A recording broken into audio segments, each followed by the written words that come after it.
समझ सैंड रहे हो। तो ये उस्ताद को मालिश का शौक है तो उस्ताद को स्पा में भेजना चाहिए था ना कोई। वो तो उस्ताद है, और सबसे बड़ी बात उनको तो शायद बैंकॉक का बी भी नहीं पता होगा, उनको तो सिर्फ बा पता है। हाँ। अलीफ बा यही पता है। हाँ। ओके, तो तो मालिश आपने मैंने वो लाइव देख मालिश देखी, सैंडविच मालिश। हाँ, सैंडविच मालिश देखा तो मैंने उनका फजर मुबारक भी देखा। हाँ। तो मैं सदमे में चला गया, मतलब ये क्या हो रहा है? ये क्या कोई रूहानी चीज हो रही है जिसका हाँ। जिसका इल्म हमें अब तक नहीं पता चला। तो हाँ। मैं वो देखने के बाद अ, हर हर शुक्रवार मतलब हर फ्राइडे को मेरी मम्मी या फिर मेरे पापा आकर मुझे मदरसा से घर ले जाते थे। वो 1 दिन में रहता था, हम्म। उसके बाद फिर से मुझे मदरसा में ले जाते थे। तो इस हम्म। 15 दिन के अंदर मैंने वो देखा। उसके बाद मैंने जाकर मेरे अब्बू से मतलब पूरी मासूमियत से बोला कि अब्बू अब्बू आपको पता है हमारा जो उस्ताद है ना, वो वो वो मेरे दोस्त के साथ खेल रहा था खटिया पे। उसके बाद मेरे अब्बू ने पूछा कि क्या खेल रहा था? उसके बाद मैंने बोला मुझे पता नहीं, कुछ कुछ अनप शनप नंगे थे। मेरे अब्बू ने तो समझ लिया क्या हो रहा था, लेकिन अ, मेरे अब्बू बहुत ही रिस्पेक्टेड पर्सन है और बहुत ही अच्छे किस्म के पॉलिटिशियन है हमारे यहाँ पर। तो मैं हम्म। उनका परिचय नहीं दूंगा, बट मैं यही बोलूंगा। तो मेरे अब्बू को जब ये पता चला तो मेरे अब्बू ने मुझे मदरसा में भेज दिया। बोला ठीक है बेटा, कोई बात नहीं, तुम और कुछ दिन मदरसा में रह लो, मैं देखता हूँ तुम्हारे हुजर मतलब उस्ताद क्या खेल रहे थे। तो उसके हम्म। बाद मैं मदरसा में गया। तो पूरे 1 महीने के बाद अब्बू ने मदरसा में पुलिस लेकर गया। पुलिस हाँ।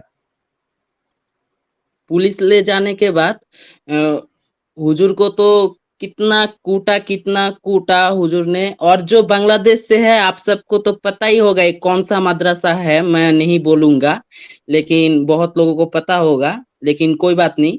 तो वही मदरसा में एक कहानी हुआ था। तो उसके बाद मेरा मदरसा छूट गया और मैं स्कूल में पढ़ने लगा।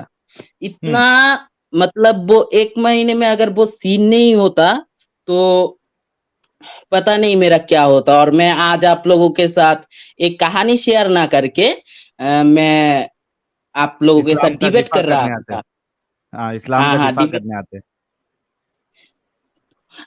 मैं आप लोगों को बोलता, हमारे प्यारे नबी के ऊपर एक बुरिया ने कितना सारा कचरा फैला, उनके हम्म। रास्ते में कांटे बिछा दिए, फिर मेरे नबी ने वो कांटे साफ कर दिए, वो कचरा साफ कर दिया। फिर एक दिन वो बुरिया क्या हुआ, मतलब क्या बोलते हैं हिंदी बीमार में, पड़ गई। बीमार पड़ गई। बीमार हो हम्म। गई। उसके बाद मेरे नबी ने उनका कितना अच्छा ख्याल रखा। उसके बाद वो बुढ़िया इस्लाम ग्रहण कर ली। मतलब हम्म। एक कहानी मैं आपको बोलता, लेकिन आप लोगों ने पहले ही मुझे बता दिया कि ऐसी कोई हदीस ही नहीं है, ये सब एक कारफुजारी है। हम्म। ऐसे ही बहुत कारफुजारी हमारे मुल्ला लोग या फिर तबलीग के लोग बोलते हैं। आपको ये पता है हमारे बांग्लादेश में एक बात बहुत ही ज्यादा फेमस है, हम्म। नील आर्मस्ट्रॉन्ग जो जो कि चांद पर गया था, मून पर। हम्म। नील आर्मस्ट्रॉन्ग उसने मतलब इसमें स्पेस में जाकर मतलब स्पेस में जाकर क्या किया, स्पेस में जाकर एक ध्वनि सुनी। वो ध्वनि बहुत ही मधुर थी। वो ध्वनि सुनकर उनका रोम रोम ताजा हो गया। उसके बाद वो पृथ्वी पर लौट आए। हम्म। इसके बाद वो एक कुछ भी करने के लिए मिस्र गए, मतलब इजिप्ट में गए। वो इजिप्ट में जाकर एक वो ध्वनि फिर से सुने। उसके बाद उन्हें पता चला ये तो मस्जिद की अजान है। सुबहान हम्म। अल्लाह, यहाँ तक कि चांद पे भी अजान की ध्वनि है। उसके बाद जब नील हम्म। आर्मस्ट्रॉन्ग को पूछा गया ये क्या सच बात है, उसके बाद वो विभ्रांति में पड़ गए। वो हम्म। हैरान हो गए, ये क्या बात है भाई, मैं तो सिर्फ चांद पे गया था, ये अजान वाला सीन क्या, ये कब हुआ? धोखाधड़ी। उसके बाद हाँ हाँ हाँ, मतलब ऐसे ऐसे कहानी सुनाते हैं और वो ऐसे मैनुपुलेशन तरीके से लोगों को सुनाते हैं कि लोग विश्वास कर लेते हैं कि ये बात असल में हुआ था। तो वो मदरसा का सीन चला गया। फिर भी मैं नमाज पढ़ता था, रोजा भी रखता था। अल्लाह पे भरोसा पूरा था कि अल्लाह सुब्हान ताला मेरे रिज़िक दाता है, मेरे पालन करता है, वो ही सब है। तो तो उसके बाद मैं स्कूल में पढ़ने लगा।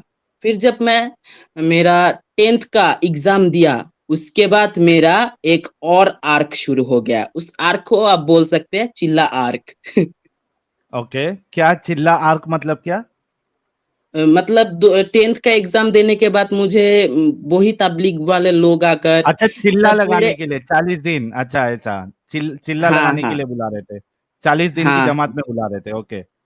हाँ, 40 दिन की तबलीग में बुला रहे थे और हुँ, तब मेरे अब्बू को नहीं, तब मुझे ही समझा रहे थे कि इतने अच्छे से बोल रहे थे, तुम अगर अल्लाह के रास्ते में निकलो तो तुम अगर उस रास्ते में मर जाओ तो अल्लाह ताला तुम्हें शहीद की मर्यादा देगा। शहीद की क्या बोलते हैं? शहीद की की प्राइड देगा। हुँ, और और बहादुर हुरों की बात नहीं की, लेकिन बहुत सारे लालच दिए। तो मैं एक हुँ, बात बोलना चाहता हूँ, इस्लाम की जो बुनियाद है ना, वो ज़िंदगी से नहीं, मौत के बाद शुरू होती है। हुँ, बेसिकली जन्नत और जहन्नम, एक डर तो एक और लालच। तो इन हुँ, दोनों के साथ ही क्या है? इस्लाम। तो मैं उसके बाद एक सुंदर सी जगह पर, बहुत ही सुंदर जगह है बांग्लादेश में, वहाँ पर हो चिल्ला में गया। हुँ, चिल्ला में जाने के बाद 20 दिन पूरा अच्छे से कटा। 20 दिन पूरा अच्छे से काटा, लेकिन अगले जो 20 दिन था, 20 दिन के बीच में लॉकडाउन पड़ गया। कोरोना वायरस का वेव आ गया था। हुँ।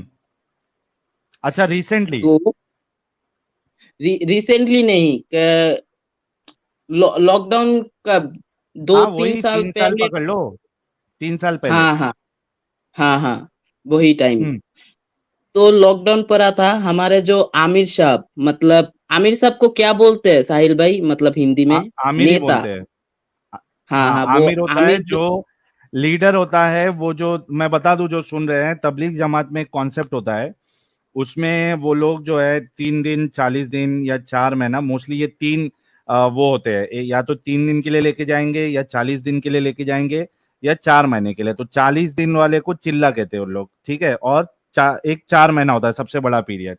तो उसमें जब ये लोग भेजते हैं किसी ग्रुप को कोई मस्जिद से, तो उन पूरों का एक लीडर चुन लेते हैं वो लोग, उसको कहते हैं अमीर।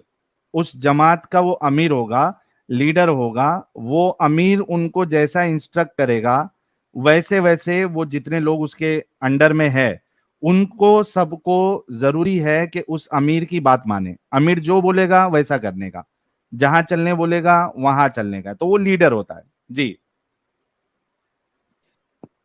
तो जब वो कोरोना का लॉकडाउन पड़ा तो हमारे आमिर बहुत ही घबरा गए कि अब क्या होगा, हम तो यहाँ पर बंद हो जाएंगे, यहाँ पर फंस जाएंगे, हम कैसे जाएंगे हमारे घर।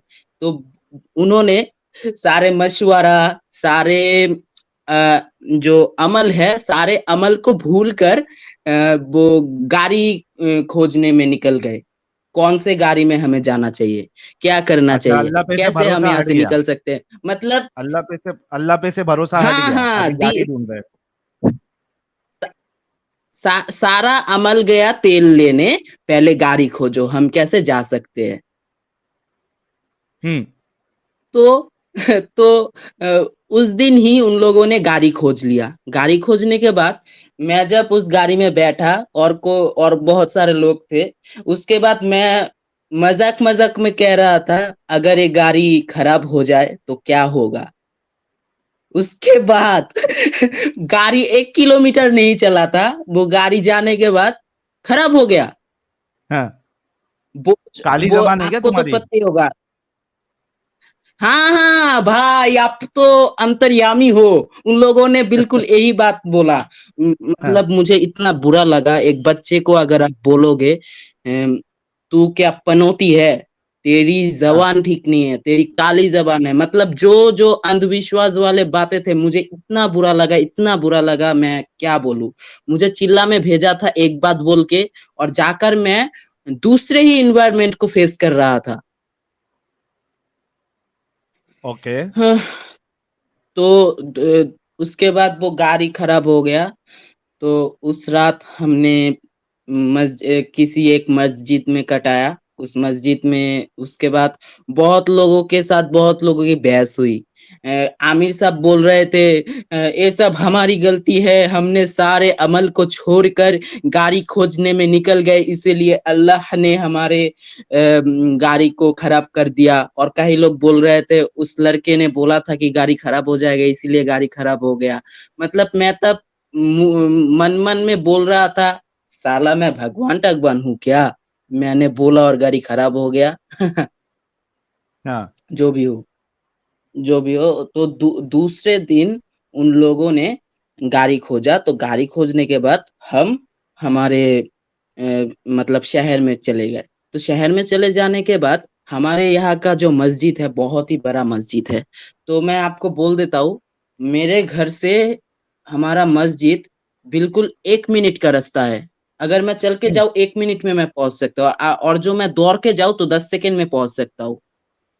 ऐसा है, बहुत ही हम्म, पास में। तो मैं मुझे 5 वक्त ही सुनना पड़ता है, एक अल्लाह, एक अल्लाह, अल्लाह हम्म, सबसे बड़ा, अल्लाह सबसे बड़ा। तो वो रहने दो। तब जब हम हमारे मस्जिद में आ गए, तो चिल्ला गया बाहर में, मैं डायरेक्ट घर में पहुंच गया। और मेरी मम्मी तो मुझे देखकर रोने लगी, और मेरे पापा भी खुश हुए, अच्छा हुआ तुम आ गए, लॉकडाउन पड़ा था।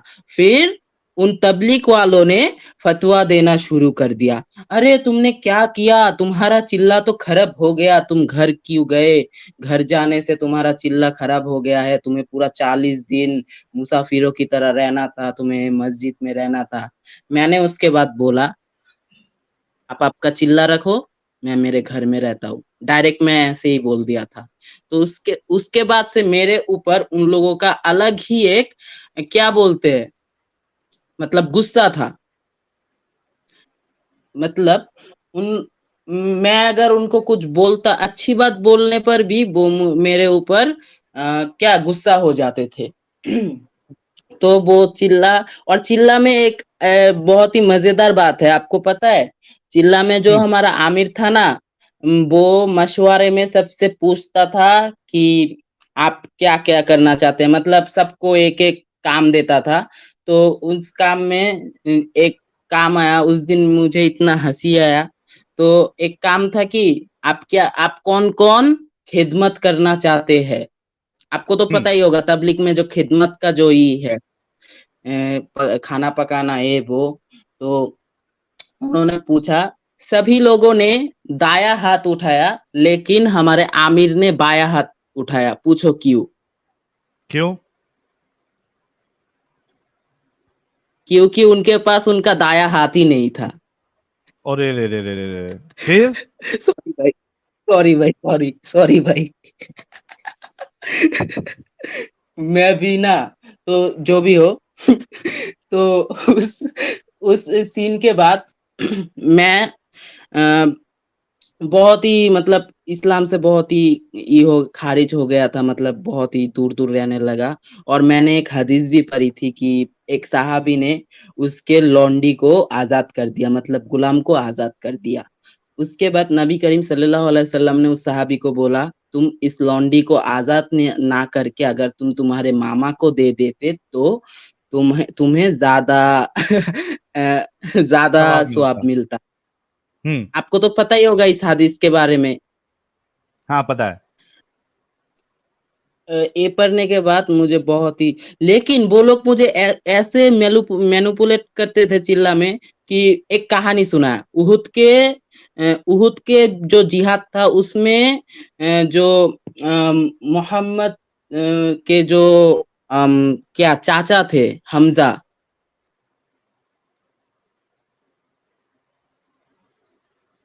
काफिर लोगों ने 70 टुकड़ा किया था। उसके बाद नबी करीम ने उस टुकड़े को पजल की तरह सॉल्व किया। फिर हमजा का नुन्नू नहीं मिला था उस वाक्य में, नुन्नू नहीं मिला था, लेकिन उसके बाद उनको दफना दिया। ये बात क्या सच है? इसकी बात कर रहे हैं ना अपना, हजरत हमजा को जो ये हिंदा ने उसका कलेजा खाया था। हाँ हाँ हाँ, कलेजा हम्म। खाया था। हम्म। नहीं, नुन्नू का नहीं पता भाई, कलेजा खाया था ये पता है, नुन्नू का नहीं पता है। बाद में उसका कलेजा खाने के बाद उसको 70 टुकड़े किए थे काफिर लोगों ने। ओके। उसके बाद उस टुकड़े को बिखार दिए थे और बहुत लोगों ने माला बनाया था उस टुकड़े का। तो उसके बाद नबी करीम सल्लल्लाहु अलैहि वसल्लम ने उस टुकड़ों को क्या किया, पजल की तरह सॉल्व किया। उसके बाद सॉल्व करने के बाद कुछ टुकड़े नहीं मिले थे, उन टुकड़ों के अंदर उनका फज्र मतलब उनका नुन्नू भी था, नुन्नू नहीं मिला था। वो हम्म। अलग बात है। वो अलग बात है। लेकिन ये सुनने के बाद मैं बहुत सैड हो गया था कि इस्लाम के लिए इन लोगों ने ये कितना कहाँ सारा। बताया था आपको, मदरसे में बताया था कि कहीं पढ़ा था आपने? वो वो मैं कहीं पढ़ा था, वो मैं चिल्ला ओके। में ही पढ़ा था। अच्छा, चिल्ले में ही पढ़ा था आपने, ओके। चिल्ला में जो किताब होता है ना, किताब पढ़ने को देते हैं तालीम, हम्म। वो मैं सबको पढ़ के सुना रहा था, क्योंकि मेरा बांग्ला बहुत अच्छा है, मैं अच्छा या रीडिंग कर लेता हूँ, तो इसीलिए हम्म। सबको सुना रहा था। तो सभी लोग रोने लगे, क्योंकि और मतलब इंसान कितना, और मैं जो बोलता हूँ बहुत के रसूल हूँ। यार जफर, तुम डिस्कनेक्ट हो रहे हो। पहले भी डिस्कनेक्ट, आप नुन्नू की जो बात बता रहे थे, थोड़ा डिस्कनेक्ट हो गए थे, अभी फिर से एक बार डिस्कनेक्ट हुए। आवाज आ रही है मेरी? हाँ भाई, आ रही है। हाँ हाँ, ठीक है। आप बता रहे थे कि आप उनको किस्सा सुना रहे थे, वो सब रोने लगे, और आप अच्छे से पढ़ते हो, फिर आगे क्या? हाँ, रोने लगे। हम्म। फिर आगे वो लोग बोल रहे थे, कितना कष्ट उठाया हमारे नबी ने और उनके सहाबाओं ने। लेकिन बाद में अगर वो जानते कि बाद में नबी के मरने के बाद सारे सहाबा खुद में लड़के लड़के मर गए, वो जानने के बाद उनका क्या रिएक्शन होता, मैं वो देखना चाहता हूँ। लेकिन मैं वो उनके सामने बोल नहीं सकता, क्योंकि अगर मैं बोलूं तो आपको पता है क्या होगा। हम्म। क्योंकि ओके। क्योंकि वो लोग खुद को आशिक रसूल दावा करते हैं, लेकिन मैं बोलता हूँ वो लोग आशिक रसूल है, आशिक रसूल। हम्म। तो उसके बाद मैं यूट्यूब में एक दिन स्क्रॉल कर रहा था। उसके बाद व्यूअर्स, आप लोगों का फेवरेट पार्ट, उसके बाद मुझे जफर हेरेटिक का वीडियो मिला, सबसे पहला वीडियो। व्हाई ही जफर को जफर लेफ्ट। का वीडियो मिला? वाह। जफर को हाँ, जफर जफर का वीडियो हेरेटिक। मिला। हाँ। हाँ भाई। हाँ, वो फिर क्या हुआ? वो जफर का वीडियो मिला? जाफर का वीडियो मिला, तो वो देखने के बाद उसमें मैं देख रहा था कि व्हाई ही लेफ्ट इस्लाम, उन्होंने इस्लाम क्यों छोड़ दिया। तो वो हम्म। देखने के बाद मैं बहुत ही मतलब खामोश हो गया, अंदर से हिल गया क्या यार। उसके बाद मैंने उनके और वीडियो देखा। उसके बाद वो जो रेफरेंस देते देते थे, वो रेफरेंस को मैं गूगल में सर्च करके करके देखता था। और यहाँ तक कि मैं मस्जिद में जा जाकर, जो मस्जिद में जो हदीस की किताबें होती थी, वो खोल खोल कर मैं ढूंढता था। यहाँ तक कि मैं वो जो हुजर या फिर आलिम लोग हैं, उनका भी हेल्प लेता था, प्लीज मुझे ये वाला हदीस ढूंढ के दो, तो हम्म। मिल जाता था। मतलब डैम, ये क्या है। तो उसके बाद धीरे धीरे जफर भाई का वीडियो देखा। उसके बाद आप लोगों को देखा, एडम सीकर भाई के वीडियो देखे, आपके वीडियो देखे। देखकर मतलब मेरे आँख खुल गए। और भाई जब मुझे सच्चाई पता चली ना, मुझे 3 दिन तक नींद नहीं आई थी, मैं 3 हम्म। दिन तक नहीं सो पाया था। मैं आपको बोलता हूँ, अगर आप सारी जिंदगी किसी बुराई को लेकर जियो तो धीरे धीरे वो बुराई बुराई नहीं रहती, वो अच्छाई में तब्दील हो जाती है। वो ही हाल इस्लाम के साथ है। हम 1400 साल से उसको ढोए जा रहे हैं। इसके लिए उसके अंदर अगर कोई बुराई भी होती है तो उस बुराई को भी हम शुगर कोटिंग करके अच्छाई में तब्दील कर देते हैं। अच्छा, 1 मिनट देना जैसे कि जफर, एक मैं मिनट आप देना। हाँ भाई, हाँ भाई, आवाज आवाज आ रही है जफर? हाँ भाई आ रही है। हाँ, 1 मिनट देना। एक हमारे मोमिन भाई को थोड़ा ज्यादा झटका लगा है। आबिद साहब को कह रहे हैं, अरे एक्स मुस्लिम फेलियर साहिल, थोड़े ऑथेंटिक लोग को लाया करो। He seems an amateur trained Hindu who proved to be a failure in front of audience. Your trick didn't work. You failure. भाई अभी इसी तरीके से क्या और झटके तुम बोलूं। लोगों को लगते जाएंगे और तुम्हारे हाथ से सारे नौजवान जो है वो निकलते जाएंगे, समझे? ये जो मदरसे की का जो ये कारगुजारी बता रहे हैं, और हर किसी को पता है कि मदरसा नहीं, सॉरी, इसमें तबलीग जमात में किस तरीके से लोगों को लेके जाया जाता है, व्हाइट पुलिस जिसको कहा जाता है, कैसे करते हैं। ये भाई बता रहे हैं हकीकत, आपको तो समझ में आ जाना चाहिए था। आपको इतनी मिर्ची नहीं लगनी चाहिए। अभी तो मिर्ची का पूरा पाउडर का फैक्ट्री तुम्हारे अंदर जाएगा, ऐसे कई सारे लोग आएंगे, समझ रहे हो? तो जो मदरसे में तुम्हारे उलेमा जो सैंडविच मसाजेस लेते हैं, उनको बोलो कि मदरसा जगह नहीं है मसाज लेने की, कोई अच्छे स्पा स्पा में जाके मसाज ले, यहाँ मतलब नहीं है। नहीं तो किससे लेंगे? वो तुम्हारे घर के बच्चों से लेंगे।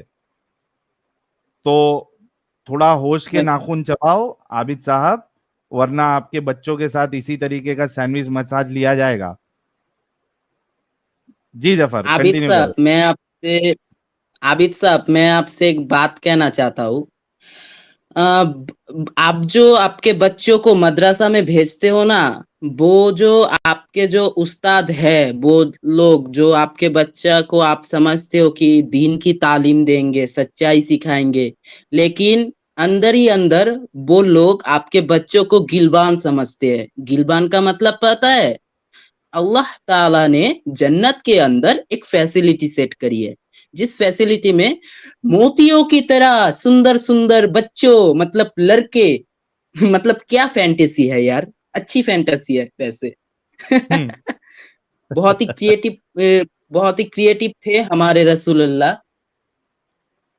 तो वो लोग तो मरने के बाद गिलबान को मतलब चखेंगे, लेकिन वो और कि उनका पेशेंट नहीं रहता कि कब मरेंगे, कब जन्नत में जाएंगे, कब हूरों से मिलेंगे, कब गिलबानों से मिलेंगे। तो वो मदरसा के अंदर ही आपके बच्चों को गिलबान बनाकर उनके फैंटेसी को पूरा करते हैं, यही। और आबिद आपने जो बताया, मैं ट्रेंड हिंदू हूँ।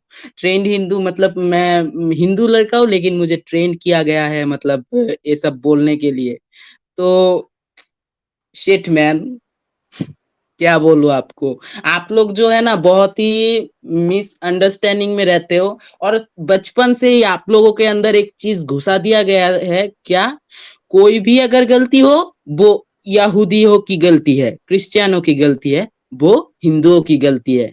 लेकिन आप कभी नहीं मानते कि आपको मतलब क्या मतलब आपका तो खुद खुद का भी गलती हो सकता है ना। और आबिद मैं आपको बोलता हूँ, अगर आपकी बहन को मैं जिहाद करने आऊं और आपकी बहन को मैं लेकर जाऊं, उसको मैं स्लेब बनाऊं, तो इस्लामी शरीयत में तो मैं आपकी बहन के साथ कुछ भी कर सकता हूँ। बोलो, कुछ भी कर सकता हूँ ना आबिद भैया? बोलो प्लीज, कमेंट में बोलो। और जो भी हो, तो ओके, आ, आगे बढ़ो। कल में, हम्म। कल में कल मेरे साथ एक हादसा हुआ। हादसा क्या बोलूं, मैं मेरे अब्बू के साथ बहस कर रहा था कि अब्बू मुझे प्रोटीन चाहिए। बोल देता हूँ मैं वैसे जिम में जाता हूँ, तो मैं अब्बू से बोल रहा था, अब्बू मुझे प्रोटीन पाउडर के लिए पैसे चाहिए, प्लीज दे दो, मैं प्रोटीन। तो अब्बू मजाक मजाक में बोल रहे थे कि प्रोटीन से क्या किया, तेरे पीछे ही तो महीने में मैं लाख लाख रुपए खर्च कर देता हूँ। तो मैं अब्बू से बोला, मैं आपका इकलौता औलाद हूँ, मेरा कोई बहन भी नहीं है, भाई भी नहीं है। आप प्लीज़ मेरे पीछे तो 10,000 तो खर्च कर ही सकते हो। तो वो अरे मैं अभी मेरे थोड़ी देर अब्बू और पहले मैं तुम बोले थे 4 लोग हैं टोटल। अभी 1 लोग के औलाद कैसे हो गए तुम?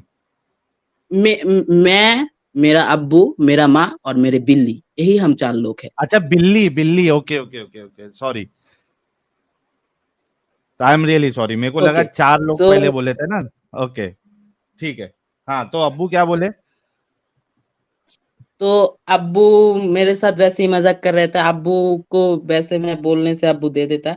तो आपको पता होगा जो मुल्ला लोग हैं उनको सारे चीज़ों में अपनी नाक घुसाने की आदत है, सारे चीज़ों में। हाँ, तो मैं मेरे अब्बू से बात कर रहा हूँ, मैं अब्बू अब्बू को बोल रहा हूँ, मैं तुम्हारा लौता औलाद हूँ, तुम मेरे पीछे 10,000 तो खर्च कर ही सकते हो। उसके बाद हाँ, एक मुल्ला, वो ही व्हाइट पुलिस में हमारे इलाके में ही रहता है, हमारे एरिया में ही रहता है। वो आकर मुझे बोल रहे हैं, अगर औलाद औलाद की तरह हो, औलाद अगर अच्छी हो तो उसके पीछे पैसा खर्च किया जा सकता है। उसके बाद मैंने बोला, अरे ये क्या हुआ? मैं मेरे अब्बू के साथ बात कर रहा हूँ, आप यहाँ पर अगर क्यों ज्ञान दे रहे? उसके बाद उन्होंने मुझे बोला, आप तुम ये क्या पहने हो? तुम ये शॉर्ट पैंट पहन कर बाहर आए हो, तुम्हारा सतर नहीं ढक रहे, तुम ये नहीं कर रहे, तुम अगर तुम्हारा सतर नहीं ढाकोगे तो तुम्हारे अब्बूजान के मरने के बाद तुम्हारे अब्बूजान का कब्र में जहन्नम का अजाब होगा, जहन्नम का आগুন होगा, अग्नि होगा, ब्लेज होगा। तो मैंने उसके बाद बोला, मेरे ये जो पहनने से मेरे अब्बू को क्या फर्क पड़ेगा? तो वो लोग बोल रहे हैं, तुम्हें नहीं समझोगे, तुम्हारे अंदर एक मतलब ये इल्म ही नहीं है, तुम्हारे अंदर दिमाग ही नहीं है, तुम कैसे समझोगे कि तुम्हारे करने से तुम्हारे अब्बू को आजाब मिलेगा? मतलब मैं जिम में जाऊंगा इसीलिए मैं एक पैंट पहना था। आपको तो पता ही है जिम में जाने के लिए कैसा पैंट पहनना पड़ता है। हम्म, बहुत लोग ट्राउजर पहनते हैं, मैंने एक छोटा-सा पैंट पहना, जिससे कि मेरा वो जो घुटना है, घुटना दिख रहा था। हम्म। मैं अभी भी पहन रखा हूँ। तो इसको पहनने से उनको मतलब झटका लग गया। तो उसके बाद मेरे अब्बू ने मुझे पैसा दिया कि मेरे अब्बू का भी दिमाग खराब हो रहा था कि मैं और मेरे अब्बू बात कर रहे हैं और वो बोकाचोदा लोग आकर मुझे ज्ञान पेल रहे हैं। तो उसके बाद अ, मुझे पैसा मिला और मैंने अब्बू को बोला, "अब्बू सिर्फ़ इतना सा पैसा इतने से पैसे से तो मेरा 1 महीने का भी प्रोटीन नहीं आएगा।" तो उसके बाद मेरे अब्बू ने बोला "जा, जा तू ही मेरा सारा संपत्ति खत्म कर देगा।" उसके बाद हमारे जो मस्जिद में जो मुअज्जिन रहते हैं ना, मुअज्जिन, हम्म। वो भी वहाँ थे। उन्होंने अब्बू को बोल दिया, "पहले अच्छा तो आपके ये बेटे कुछ को" ज्यादा पर्सनल तो नहीं हो जाएगा जफर? थोड़ा सोच समझ के बोलना, क्योंकि नहीं, है नहीं, ना, नहीं, आपको नहीं प्रॉब्लम नहीं ज़्यादा होना पर चाहिए। नहीं, नहीं, नहीं, कोई पर्सनल नहीं है और सारे जाहिल लोग बैठे हैं हमारे यहाँ पर। आपके वीडियोज़ को अगर वो देखना चाहेंगे तो देखने के टाइम पे वो सोचेंगे अगर मैं इस वीडियो को देखूँगा तो अल्लाह मेरे ऊपर गज़ब डाल देगा, मेरे ऊपर हम्म। अल्लाह का अज़ाब आ जाएगा। बहुत ही जाहिल लोग हैं, उनका बात छोड़ दो। तो उसके बाद उन्होंने बोला, "आपके बेटे को पहले 4 लुंगी खरीद कर दो।" उसके हाँ। बाद मैंने बोला, अरे भाई, मैं तो बांग्लादेश में रहता हूँ, मेरे देश में 6 सीज़न्स है और मेरे देश में बहुत ठंडा है। मेरे देश में तो मैं अरब में तो नहीं रहता कि मैं ढीला-ढाला कपड़े पहनूँ जिससे कि मैं गर्मी से बचा रहूँ, मुझे सूरज की मतलब क्या बोलते हैं, सूरज की ताप से कुछ नहीं होगा, सूरज से मुझे ज़्यादा गर्मी नहीं लगे इसीलिए मैं ढीला-ढाला जामा पहनता हूँ। मैं तो अरब में नहीं रहता, मैं तो बांग्लादेश में रहता हूँ। मेरे देश का जो सीज़न है उसके हिसाब में मैं कपड़े पहनूँगा, उससे आपका क्या? अरे!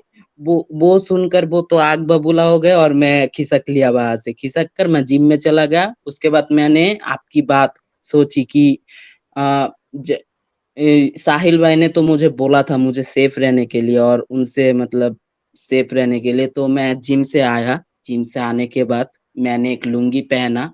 लुंगी पहनने के बाद मैं उन लोगों के पास गया। जाने के बाद बोला, असल में मैं मुझे आप लोगों के साथ वैसे बात नहीं करना चाहिए था। मुझे आप लोगों के साथ अच्छे से बात करना चाहिए। आप तो मेरे बड़े हो, आप तो मेरे गुरुजन हो, आप लोग मुझे अच्छी ही सलाह दोगे। उसके बाद उन लोगों ने बोला, हाँ ये बात हमेशा याद रखना, हम तुम्हें दुनिया में अ, हम तुम्हें दुनिया में हेल्प नहीं कर सकते, लेकिन हम तुम्हें आखिरत के लिए जरूर हेल्प कर सकते हैं। तुम्हारा आखिरत हम सुंदर कर सकते हैं। उसके बाद मैंने बोला मुअज्जिन को, मेरे घर में जितना सारा लुंगी का कलेक्शन है, मैं सोच रहा हूँ कुछ ज़कात में दे दूँ, डोनेशन में दे दूँ। वो सुनने के बाद उनका वो क्या बोलेंगे? उन्होंने बोला ठीक है, ज़कात दे देना, डोनेशन दे देना। मतलब मैं ये बोला कि क्योंकि वो लोग बोल रहे थे मेरे अब्बू को 4 लुंगी खरीद कर दो तुम्हारे बेटे को। मतलब वो लोग इतने इंसल्टिव होते हैं, लोगों को ऐसे-ऐसी बात से, ऐसे-ऐसे तरीकों से लोगों को इंसल्ट करते हैं कि मैं क्या बोलूँ?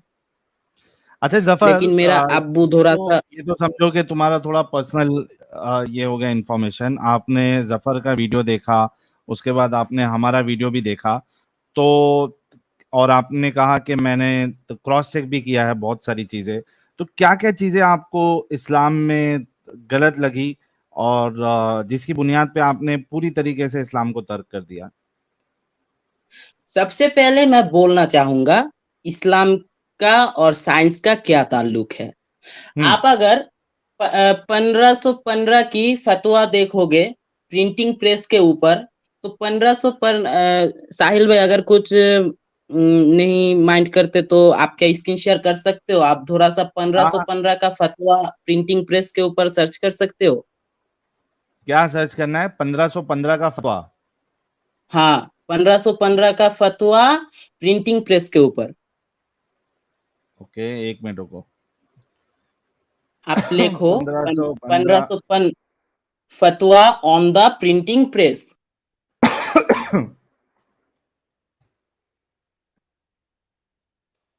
कौन सी वेबसाइट पे है ये? इस्तानबुल ताहिरी, इस पे the printing press of Istanbul? नहीं। नहीं, नहीं, आप सिर्फ सर्च दो, गूगल के अंदर आ जाएगा। पहले हाँ, लेकिन टॉप में ही है। गूगल में कौन सी वेबसाइट पे जाना है इधर? गूगल में आप आउटलुक इंडिया में जा सकते हो। Outlook India. Salman Rushdie stabbing में। एक मिनट रुको। हाँ, आउटलुक इंडिया। ओके।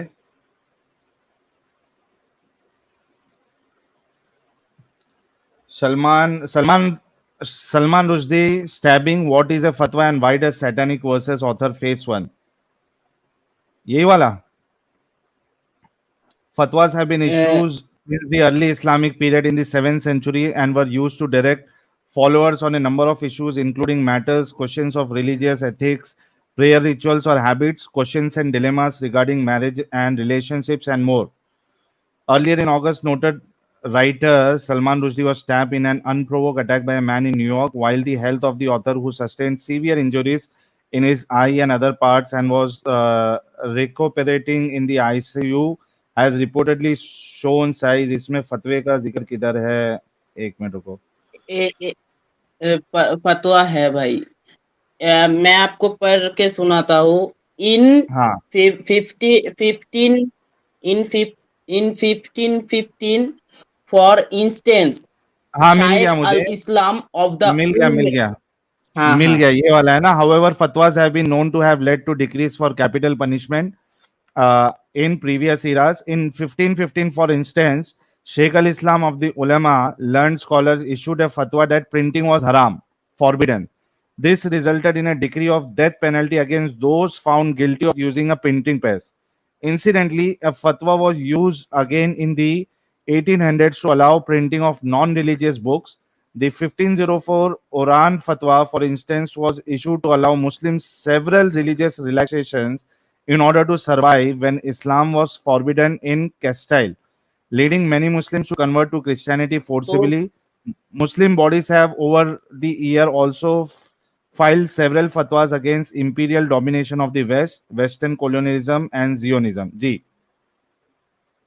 तो भाई आप इसमें देख सकते हो कि प्रिंटिंग प्रेस जो इंसानियत के लिए कितना बड़ा आविष्कार था, कितना बड़ा इन्वेंशन था। अगर प्रिंटिंग प्रेस नहीं होता तो आप आपके जमाने में हमको इतना सारा किताब इतने कम वक्त में नहीं मिलता।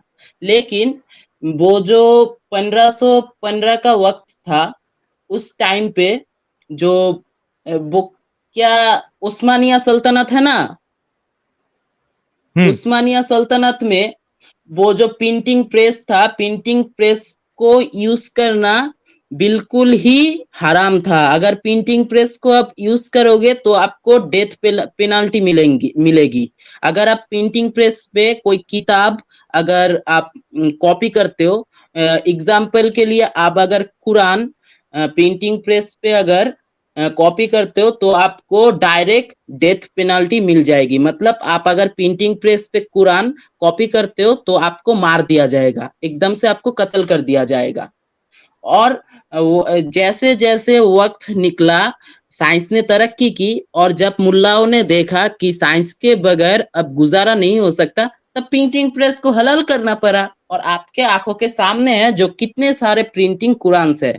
और अभी जो 100% ही कुरान है जो आप मुमिनों के पास प्रिंटिंग है। कौन कौन बोल सकता है कि मेरा कुरान प्रिंटिंग नहीं है, मेरा कुरान लिखा गया है, लिखकर सेल किया, पब्लिश किया गया है? आप बोलो।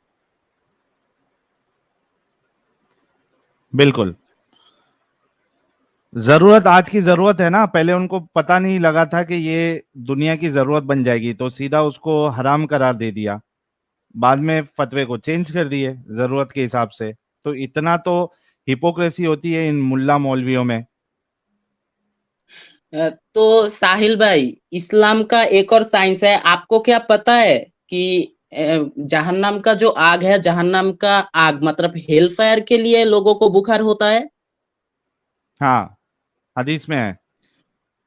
हाँ, हादिस में है। सुनन इब्ने मजा 3471 नंबर हादिस में ये लिखा है, favour is from the heat of the hell fire. मतलब आपको जो फेवर होता है वो हेल फायर की वजह से आता है, मतलब जहन्नम की आग के वजह से आता है। So cool it down with water. हमारे प्यारे नबी सल्लल्लाहु अलैहि वसल्लम इतने ज्यादा साइंटिफिक थे कि उन्होंने बोल दिया हेल फायर के लिए हमारे पास मतलब फेवर आता है, मतलब हमें बुखार होता है। लेकिन आप अगर आप साइंटिफिकली देखो तो हमारे शरीर के अंदर अगर कोई वायरस जाता है तो हमारे बॉडी के अंदर जो व्हाइट ब्लड सेल है वो वायरस के साथ लड़ने की वजह से हमारे बॉडी गर्म हो जाता है, जिससे कि हम प्रॉपर रेस्ट ले और हम क्या उस बुखार से निकल पाए। मैं ये नहीं बोल रहा हूँ कि हमारे प्यारे नबी को ये बोलना चाहिए था व्हाइट ब्लड सेल क्या होता है या फिर वायरस क्या होता है। वो तो सिर्फ ये भी बोल सकते थे कि हमारे हमारे हमें बुखार होता है, जाकि हम हमें बुखार होता है कि हम बीमारी से लड़ सके, इसीलिए हमारा शरीर गर्म होता है। वो तो ये बात भी बोल सकते थे, लेकिन सारी बात को जहन्नम से मोड़ दो, सारी बुरी बात को जहन्नम से जोड़ दो और सारी अच्छी बात को जन्नत से जोड़ दो। अगर आपको हिचकी आई, मतलब आप अगर हिचकी दे तो आपको अल्हम्दुलिल्लाह बोलना पड़ेगा, क्योंकि हिचकी जन्नत से आती है। मतलब क्या बहुत ही अच्छा साइंस है। हाँ। और अ, साहिल भाई आप बोलो, मासूम मासूम जो बच्चे हैं वो क्या जन्नत में जाएंगे या फिर दोजक में? हम्म, अगर मोमिन है तो जन्नत अ, जाएंगे। और अगर काफिर बच्चे हैं? काफिर है तो उसका भरोसा नहीं। तो साहिल भाई, मैं आपसे एक दरखास्त करना चाहूंगा, आप सुनन अन्निसाई की 1947 नंबर हादिस एक तो सबको पढ़ के सुनाए, तो सबको हम्म, क्लियर हो जाएगा कि क्या है। सुनन नसाई। सुनन अन्नसाई 1947। 1947। हाँ हाँ 1947। हाँ, ये हदीस हमारे हुज्जतुल मुर्तदी साहब ने बताई है बार बार। चलो मैं भी बता देता हूँ।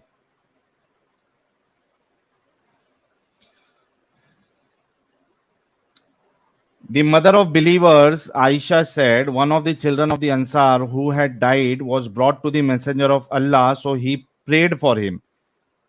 एक बच्चे को, जो अंसार का एक बच्चा था, वो मर गया, तो रसूलुल्लाह के पास लेके आया गया ताकि वो उसके लिए दुआ करे।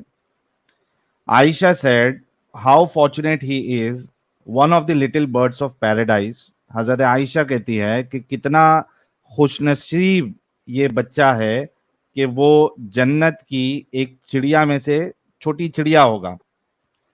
He never did any evil, उसने कोई गलत काम नहीं किया। और reached the age of puberty, ना ही वो बुलूगियत तक पहुंचा, वो अडल्ट नहीं हुआ, प्यूबर्टी तक नहीं पहुंचा।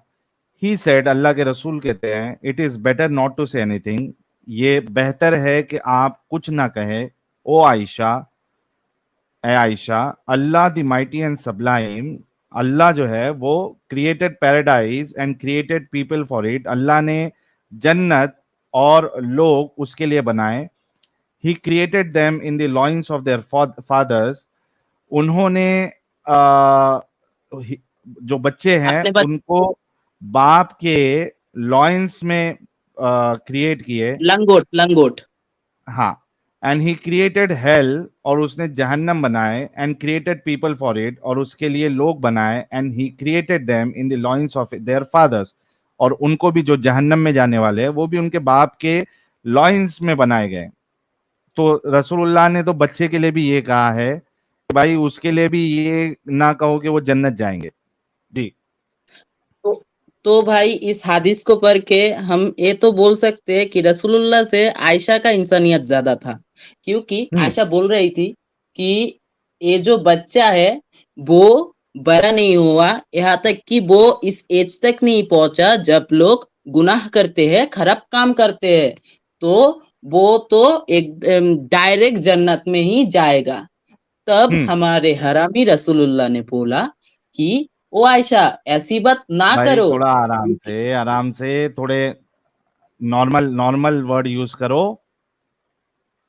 आराम से, मैं हमारे समझ सकता हूँ आपके जज्बात, लेकिन थोड़ा नॉर्मल वे में हमारे बोलो। हमारे प्यारे नबी ने बोला कि ओ आयशा, अल्लाह ने कुछ लोगों के लिए जन्नत बनाया है जबकि वो तभी अपने बाप के लंगोट में ही थे, और कुछ लोगों के लिए दोजख बनाया है कि वो लोग तभी अपने बाप के लंगोट में थे। तो हम इससे समझ सकते हैं कि ये जो टेस्ट है, ये जो लोग का जो टेस्ट होता है, अल्लाह जो लोगों का टेस्ट करता है, ये सब बनी बनाई बातें हैं, कुछ भी नहीं। अल्लाह को जिसको मन करेगा वो उसको ही जन्नत देगा, उसको ही जहन्नम देगा। हमारे जो मुमिन भाई है वो लोग जो गाली दे रहे, गाली बक रहे हैं कमेंट सेक्शन में, वो लोग हो सकता है अल्लाह ने उन लोगों को जहन्नम के लिए बनाया है, और ये जो जफर सबकी पोल खोल रहा है उसको शायद अल्लाह ने जन्नत के लिए बनाया है। तो ऐसा भी हो सकता है, इस हदीस से ही समझ सकते हैं हम लोग। क्योंकि रसूलुल्लाह ने बोल ही दिया है, अल्लाह ने कुछ लोगों को जन्नत के लिए ही बनाया है जबकि वो लोग अपने बाप के लंगोट में ही थे, और अल्लाह ने कुछ लोगों को जहन्नम के लिए बनाया है जबकि वो लोग अपनी बाप की लंगोट में ही थे। मतलब आपको बचपन से ही आपका किस्मत लिख दिया गया है कि आप कहाँ जाएंगे, जन्नत में या फिर जहन्नम में। पहले से डिसाइडेड है। हाँ, पहले से डिसाइडेड है। और ईमान का जो एक सेक्शन है उसका नाम क्या है? तकदीर। आपको तकदीर में विश्वास करना पड़ेगा, आपको अच्छी आपके बुरी भाग्य तकदीर में पे विश्वास करना ईमान पड़ेगा। लाना है। हाँ, आपको तकदीर में विश्वास करना है कि अल्लाह ने मिलियन ट्रिलियन साल पहले ही आपका तकदीर लिख दिया है कि आप आपके साथ क्या क्या होगा। अब जो साहिल भाई और मैं, हम दोनों जो अब बातें कर रहे हैं, ये भी अल्लाह ने कई सौ साल पहले ही लिख दिया है हमारे तकदीर में। तो जो जो लोग जन्नत में जाएंगे वो भी उनके तकदीर में लिख दिया है, जो लोग बुरे काम करते हैं, खराब काम करते हैं, खून करते हैं, वो भी तो अल्लाह ने ही लिखा होगा, है ना। बिल्कुल क्योंकि हमारे बिल्कुल। मोमिन क्योंकि हमारे मोमिन लोग बोलते हैं अल्लाह के हुक्म के बिना एक पत्ता भी नहीं हिलता। तो वो लोग जो बुरे काम करते हैं, वो लोग जो खून करते हैं, रेप करते हैं, ये करते हैं, वो करते हैं, फलाना ढिमकाना सब कुछ करते हैं, वो भी तो अल्लाह ने उनके तकदीर में ही लिख दिया होगा। अल्लाह ने ही तो कई सौ मिलियन ट्रिलियन साल पहले उनके तकदीर में लिख दिया होगा। और वो जो लोग अच्छे काम करते हैं, हम लोग जो इंसानियत की बात करते हैं, ये भी तो अल्लाह ने हमारे तकदीर में ही लिख दिया होगा। तो जो लोग जन्नत में जाएंगे वो अल्लाह ने पहले से ही तकदीर में लिख दिया है, और जो लोग जहन्नम में जाएंगे वो लोग अल्लाह ने उन लोगों का तकदीर भी बहुत मिलियन ट्रिलियन साल पहले ही लिख दिया है। तो आप लोग ऐसा क्यों करते हो कि इस साले के ऊपर अल्लाह की अजाब नामे, ए नामे, वो नामे, एक क्या है भाई आप लोगों के ऊपर अल्लाह की अजाब। सॉरी भाई, उससे मैं इधर उधर निकल जाता हूँ। लेकिन यही है ना, आप अगर तकदीर में बिलीव करते हैं तो अल्लाह ने आपका किस्मत पहले ही लिख दिया है, आप क्या करोगे क्या नहीं करोगे। तो अल्लाह ने शायद ये भी लिख दिया है कि आप हमारे कमेंट सेक्शन में हमें आप गाला गाली करोगे, हमें गाली दोगे, दो ना भाई। अल्लाह ने ही तो लिखा है, और अल्लाह ने हमें भी ये लिख दिया है, इसीलिए हम ये बोल रहे हैं। क्यों साहिल भाई, कुछ बिल्कुल गलत कह बिल्कुल, रहा अल्लाह हो ने सब इस्लामिक? सब लिख दिया है, और वो कलम जो है वो सूख भी गई है। जो कुछ होने वाला था अल्लाह ने सब लिख दिया है, वो कलम सूख भी गई है वो। तो फ्री विल का तो कोई कॉन्सेप्ट इस्लाम में है ही नहीं।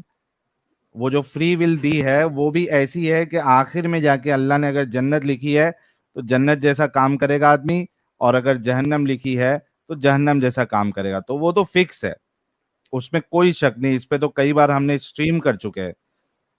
जी। मतलब पाकिस्तान और इंडिया का मैच अगर कोई पहले ही फिक्स्ड कर देता है, मैं ये नहीं बोल रहा हूँ कि ये दोनों मैच फिक्स्ड होते हैं, मैं ऐसे बोल रहा हूँ, आप ले लो कि वो दोनों पहले से ही फिक्स्ड है, कौन कौन सी टीम जीतेगा और कौन सी टीम हारेगा। सो इसमें आप क्या कर सकते हो, जिसने फिक्स्ड किया है उसके हाथ में ही तो सब कुछ है ना। हम्म। तो आप बल्कि लोग मैं जो तो बल्कि मैं तो कहता हूं कि अगर अल्लाह जो है वो सट्टे में अगर पैसा लगाए तो सबसे सबसे ज्यादा अमीर तो अल्लाह ही बन जाएंगे, क्योंकि हाँ अल्लाह ने ही फिक्स लेकिन करके रखा है, तो अल्लाह को तो वही होगा ना मैच में जो अल्लाह ने लिखा है। तो सट्टे में अगर हाँ अल्लाह हाँ, उतर जाए, स्टॉक मार्केट में उतर जाए, तो अल्लाह से बड़ा अमीर कोई नहीं होगा फिर। लेकिन वही अल्लाह 1400 साल पहले लोन मांगता है। हाँ हाँ, लोन भी मांगता है अल्लाह। तुम मुझे लोन दो, मैं तुम्हें जन्नत में दुगना तिगना चौथा बहुत ही अच्छा दूंगा। और भाई, आपको क्या पता है, हमारे जो यहाँ पर सर्दी और गर्मी होती है वो भी जहन्नम के लिए ही होती है। हम्म। हाँ। जहन्नम जब सांस लेती है, तब एक बार जब सांस लेती है तब गर्मी होती है, और दूसरी बार जब सांस लेती है तब ठंडी होती है। आप हम्म। प्लीज सही अल बुखारी की 3260 नंबर हदीस निकालेंगे। निकालेंगे आपके लिए, आज तो सब निकालेंगे। क्या है सही बुखारी? सही अल बुखारी 3260।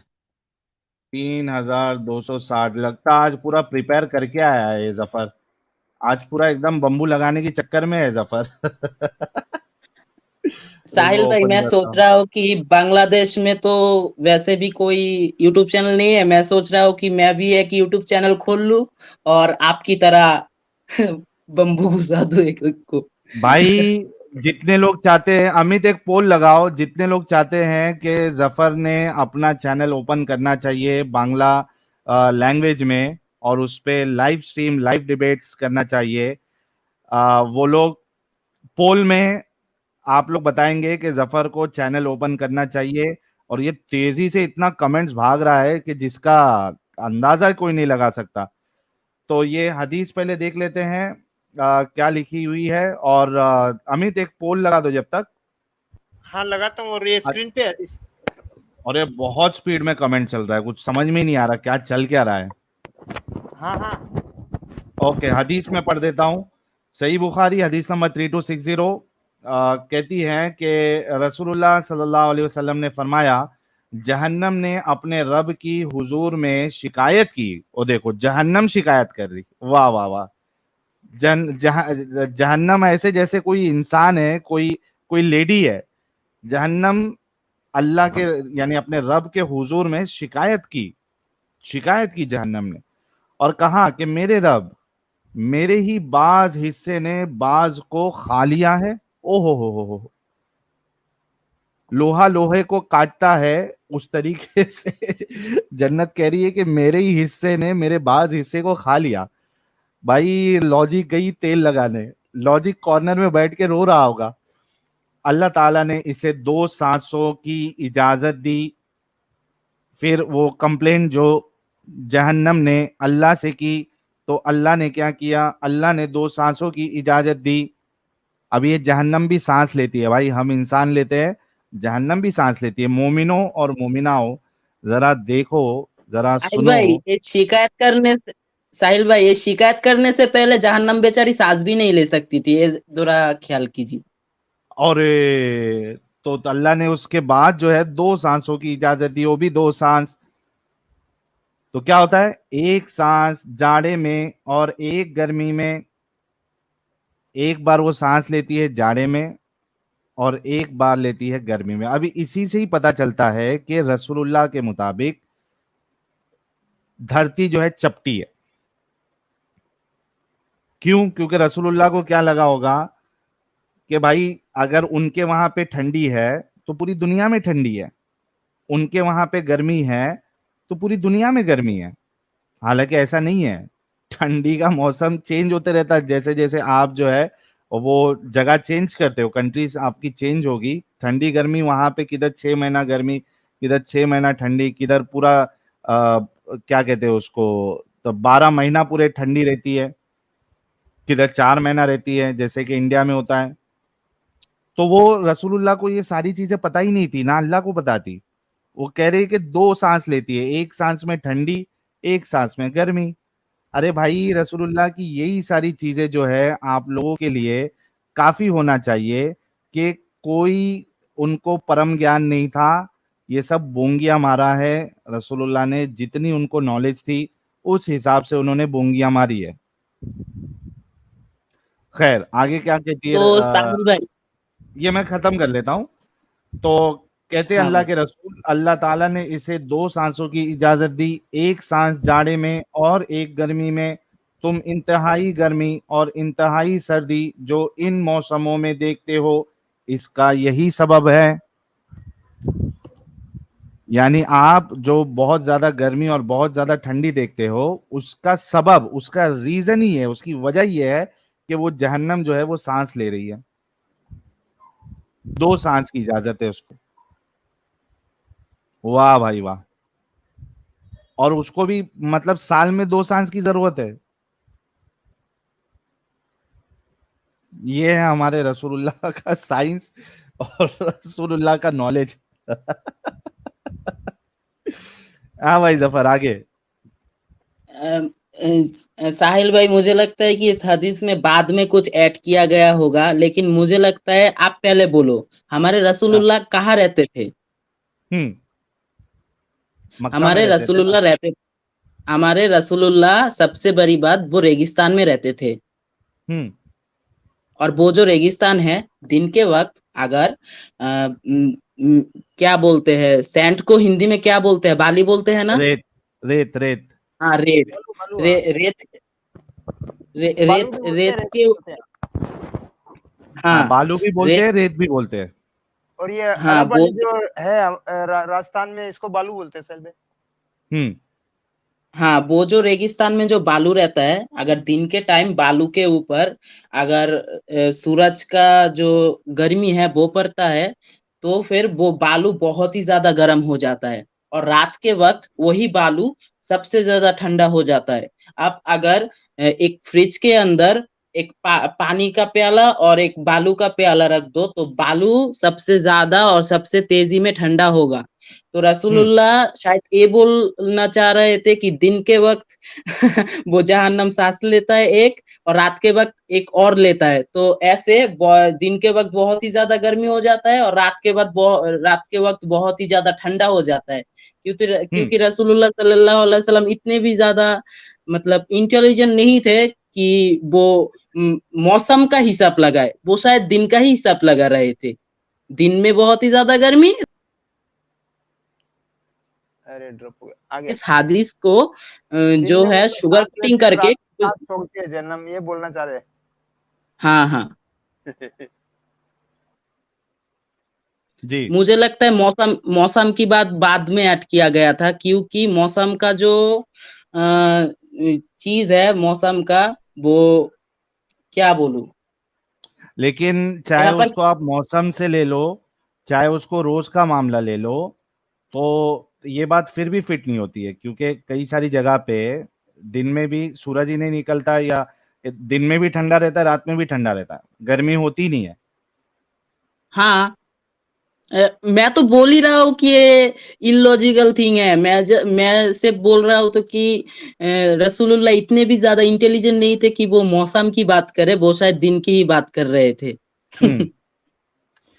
अच्छा, जफर, आप है ना फटाफट अपनी स्टोरी बताते रहना, और हम चाहते हैं कि आज आप जो है वो मोमिनों से भी थोड़ी गुफ्तगू करें। मैं मौका दूंगा आपको मोमिनों से गुफ्तगू करने का, तो हम अभी थोड़ी देर में लिंक भी शेयर करेंगे, तो आप फटाफट अपनी और भी जो जो चीज़ें बताना है, ताकि हमारे मोमिन हजरात जो दो तीन चीज़ें आपने बताई है, देखते हैं वो क्या काउंटर करते हैं और आप उनको कैसे जवाब देते हैं। आज आपको मौका दिया जाएगा बात करने का।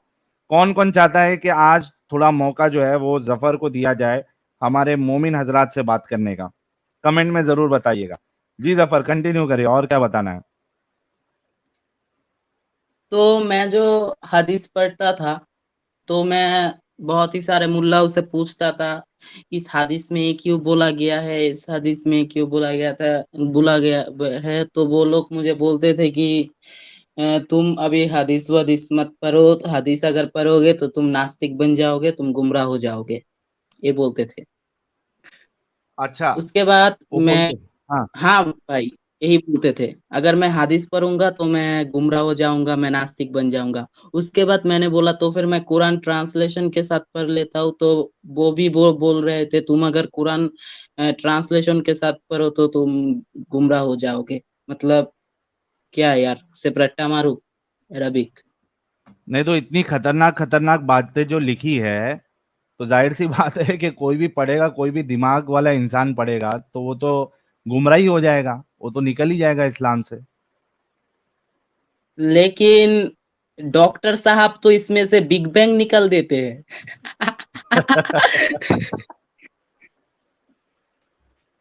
और उसके बाद दुनिया चपटी नहीं है, दुनिया शुतुरमुर्ग का अंडा है। मतलब